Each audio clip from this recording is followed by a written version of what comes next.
Nordeste? Ou o que, que eles têm de melhor do que nós? Por que será? Será que é porque eles são mais inteligentes do que a gente, ou nós somos mais inteligentes do que eles? Por que será? Se façam essa pergunta. Por que, que vocês acham que há mais de 10, 15 anos o Nordeste vive na miséria até hoje? Essa é a realidade da nossa região, meu povo. Principalmente os estados do Maranhão e do Piauí. Por que será? Vocês acham que esse povo, o nosso povo, na sua maioria, vota no PT por quê? Porque é pobre? Ou será que nós somos pobres porque votamos no PT? Se faço essa pergunta. Essa política de pão e circo não funciona, minha gente. Enquanto eles enriquecem, nós continuamos na pobreza, na miséria. Essa é a realidade do nosso estado. Olhem ao seu redor. Olhem ao seu redor, olhem cada um, a vida de cada um e percebam em que nós crescemos de forma sustentável. As promessas do governo do PT não são sustentáveis, só fazem espuma, bolha de sabão. Foi igual a história do FIES, um dia explodiu. Outro dia vieram me dizer, porque o filho do pobre virou médico e depois o médico virou motorista de Uber. Exatamente, no governo da Dilma virou motorista de Uber e o FIES foi empréstimo, não foi garantia de emprego não. Foi empréstimo para você fazer uma faculdade e você tinha que pagar logo em seguida. Seria louvável se o governo do PT tivesse criado um ambiente favorável à geração de emprego e renda.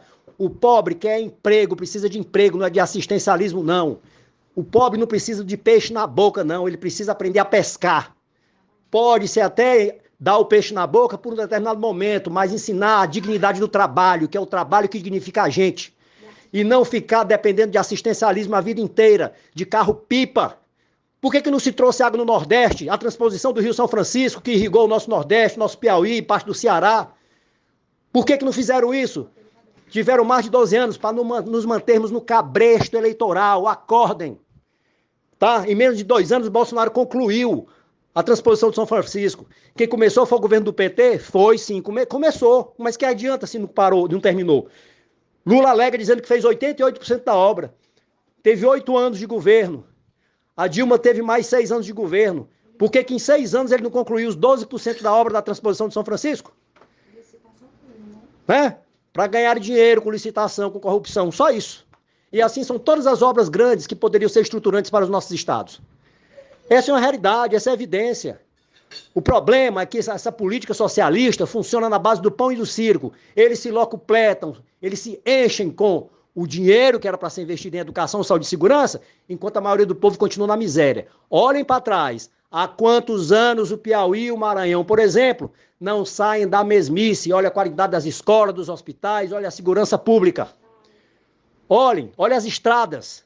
Eu não estou falando de 2 anos de governo, não. O Bolsonaro teve praticamente 2 anos de governo, porque os outros 2 foram uma pandemia nefasta, que abalou o mundo inteiro, não foi só o Brasil, não. A gente tem que pensar com a consciência e não com a paixão. A gente tem que pensar com a razão, não com a emoção. A gente tem que ser justo. E aqui eu falo para vocês, eu apoiei o governo do PT, sim, apoiei durante 8 anos na minha vida. Levantei bandeira de sindicato. Tá? E eu conheço muito bem o que o PT é. Muito bem. O que eles fazem, do que são capazes. Essa é uma realidade. Acordem enquanto é tempo. Porque senão, são mais 20 anos de cabresto, mais 15 anos, e quem sabe um regime socialista pesado como existe na Argentina, na Venezuela, na Cuba, na Colômbia e no Chile hoje. Acordem. Tá? Voto é uma opção de cada um, sim, mas a gente tem que ter um voto consciente, não por paixão. Tem que ter um voto baseado por fatos, por realidade, sustentável, aquele que se sustenta, e não aquilo que é momentâneo. Prometer picanha e cervejinha, isso é discurso para tolo, nós não somos tolos. Nós somos um povo decente, nobre, honesto e trabalhador, nós nordestinos. Nós temos que mudar isso. Esse papo de dizer que, graças a Deus, o Piauí e o Maranhão deram votação expressa e maciça para o Lula, se ele tivesse dado pelo menos a metade disso em retorno para o nosso estado. Aqui no Piauí, por exemplo, nós tivemos um governador, o Wellington Dias Ribeiro, durante muito tempo no governo. Em que o Piauí desenvolveu nesses anos, meu povo? Me mostrem números, dados. Polícia que era para ter 12 mil policiais, nós temos 5 mil policiais, desde a época que o Wellington assumiu o governo. E tenho mais dados para os senhores e para as senhoras. Vamos falar de escola? Quantas escolas o governo do PT abriu aqui no estado do Piauí, escolas que funcionam e que prestem? Olha a qualidade do ensino. Olha a estrutura das nossas escolas. Quem é professor aqui sabe disso. Ignorar isso é fechar os olhos para as evidências. Pensem com a cabeça. Tá? Esse papo de dizer que as coisas estão caras no mundo inteiro. Tenham visão de mundo. A gente tem que tirar a visão do umbigo. É isso que aconteceu. Eu conheço Israel, conheço Estados Unidos, conheço a Europa. Em Israel, a gasolina aumentou, foi 62%. Estados Unidos aumentou 48%. Tudo aumentou no mundo por conta da pandemia, não foi por conta de um presidente, não. E tenho certeza que se o Lula fosse presidente nesse período da pandemia, o desastre aqui teria sido muito maior. Não tenho dúvidas disso. Eu tenho dados, eu tenho números.